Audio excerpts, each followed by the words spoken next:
salah satu cabaran kepada pasien CML ni, bila dah makan ubat, dia orang dah kembali sihat. Dah kembali dah kerja semula, dah bersukan, dah apa kan. And then at the same time kena makan ubat lagi. Kenapa makan ubat? Dah sihat kan. Jadi sekarang ni yang pentingnya kenapa kita ada forum untuk bercakap dengan pesakit kita nak empower mereka. Sebab bila dia orang sedar yang ada banyak kelebihan daripada mengambil ubat ni semua, mereka faham kenapa ubat ni perlu diambil pada tiap hari. Kenapa kalau mereka berjaya suppress kanser ni sampai tahap tertentu, mereka boleh berhenti ubat satu masa nanti. Jadi kalau mereka ada pengetahuan tentang ni, mereka lebih yakin dan juga mereka lebih compliant. Sebab itu salah satu perkara yang kita nampak kadang-kadang menjadikan masalah juga. Sebab mereka dah sihat, macam Dr. Razak cakap kan, mereka dah sihat, apa guna ambil ubat lagi. Tambah-tambah pula penyakit tu bukan macam kencing manis, periksa gula tinggi, ni kena makan ubat. Jadi periksa darah pun kadang-kadang masih lagi okey kan. Pesakit CML ni, orang punya kiraan darah semua bila dia buat ujian darah yang asas kan, selalunya kiraan darah kan. Tapi untuk macam nak tahu betul-betul sel kanser tu agak rendah lah, macam hampir tak ada tu, ada test yang lebih spesifik, betul? Memang kita dari segi kalau kita buat ujian darah biasa, memang semuanya kita normal tahu, lah kan? Kita tahu darah hemoglobin kita berapa, darah putih kita berapa. Kita ada lagi satu ujian yang agak peringkat lebih halus. Tapi masih lagi guna ujian darah, bukannya kita perlu buat ujian susun tulang.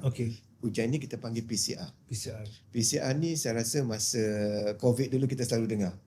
PCR, kita periksa kat hidung, dapat COVID tu kadang-kadang sikit sangat dah ada nampak dia punya bacaan. Samalah dengan CML ni. Konsepnya samalah, PCR tu. Kadang-kadang sikit sangat kita tak nampak pun. Tapi bila kita buat ujian PCR kita nampak. Jadi kita boleh bandingkan. Selepas kita makan ubat selama setahun, berapa bacaan dia, selama 18 bulan berapa. Jadi kalau kita dapat pastikan PCR kita tidak dapat dikesan selama lebih kurang 24 bulan dan kita tak ada faktor-faktor lain, contohnya masa kita mulakan ubat tu kita tak ada CML di peringkat yang agak advance, kita ada peluang untuk berhentikan ubat dan kita lihat kesannya. Jadi kita punya goal sekarang ni untuk pesakit CML ialah mereka boleh hidup tanpa perlukan ubat walaupun mereka telah mengidap CML. Walaupun telah didiagnosis dengan leukemia, CML lah. Saya rasa 20 tahun dulu masa kita bincang, kita tak ada fikir tentang ni.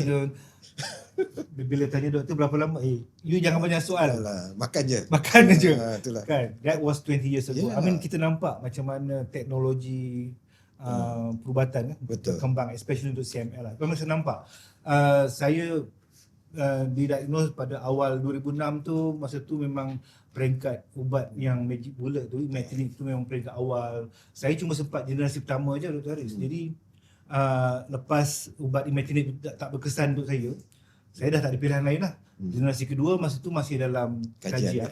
Jadi memang doktor yang merawat saya tu dia kata, Razak, you ada another option which is transplant lah, pemindahan susun tulang. Macam Dr. Haris cakap tadi, tak semua tak semua. Of course saya perlu melalui ujian kesesuaian darah lah dengan adik-beradik. Alhamdulillah adik saya, dia punya darah dengan saya ada keserasian. Jadi dan juga risiko jangka pendek tu tinggi. Kita faham risiko jangka daripada pendek apa tu Dr. Haris? Kalau kita bandingkan, kalau kita dapat rawatan dengan ubat saja, dengan melalui proses pemindahan susun tulang ni, risikonya berbeza. Risiko yang kita paling risau sekali ialah ketidakserasian, ada rejection. Itu yang akan menentukan outcome ataupun keputusan apa. Dia bukan tanpa risiko. Bukan tanpa risiko. Betul. Saya dikesan dengan kanser darah. Saya rasa mungkin leukemia lah. Mungkin apakah peluang saya untuk dengan adanya rawatan yang terkini secara kasarnya ataupun secara ringkas lah. Dia tanya apa peluang saya untuk hidup. Itulah yang agak soalan dia agak amlah tapi kalau Dr. Haris boleh macam simpulkan lah. kalau ada pesakit tanya macam tu kan. Betul. Apa yang you boleh kata dekat pasien? Sebenarnya soalan tu selalu pesakit tanya sebab ialah masa mula-mula kenapa saya, semua tu dia ada peringkat di mana pada mula-mula kita tanya soalan bila dapat tahu yang dia sebenarnya ada leukemia. Banyak perkara bermain dalam fikiran dia dan selalunya apa yang mereka fikir ialah berapa lama lagi mereka ada. Betul. Sebab mereka nak tahu perlu ke mereka buat perancangan tu semua tu. Saya rasa jawapan saya 20 tahun dulu dengan sekarang berbeza. Sebab sekarang ni cara kita merawat leukemia ataupun kanser lah secara amnya lebih halus. Kita banyak mengkaji, kita banyak mengkaji apakah pendorong utama dari segi selular, dari segi genetiknya. Jadi banyak rawatan kita sekarang ni pun dah agak berada di dalam di mana-mana saja.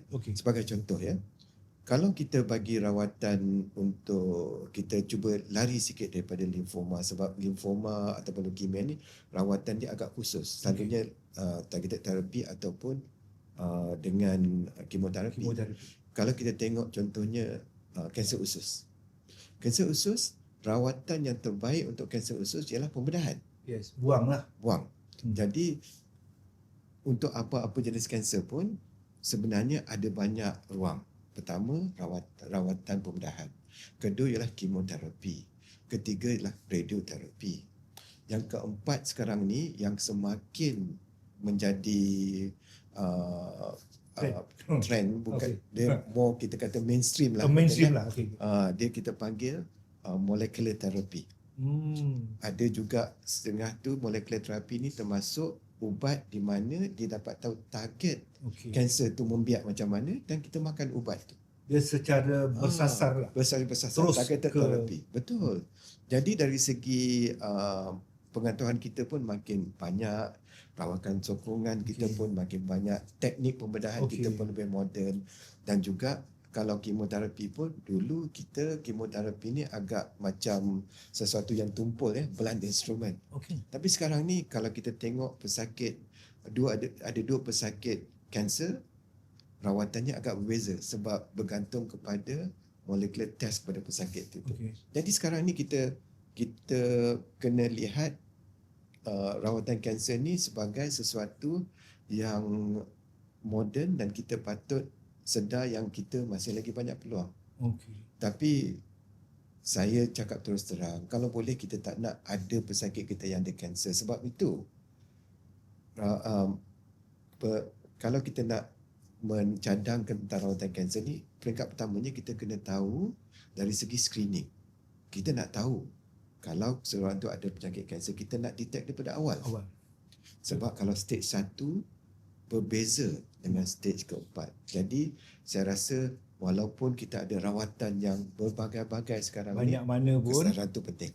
Ya, kita punya kesedaran, kita punya screening program, kita kena bawa kesedaran kita untuk selalu membuat pemeriksaan, itu sangat penting. Jadi kita boleh berbual tentang rawatan, tetapi kalau pesakit kita majoriti datang pada peringkat yang ada advance, kita tidak dapat, susah juga tu. Susah juga. Okey, kita dah sampai ke penghujung Doccast kita yang julung-julung kali Max Family adakan ini. Saya ingin mengucapkan kali pertama vintage. Vintage. Saya amat bersahatilah kerana Dr. Haris juga menjadi doktor yang pertama.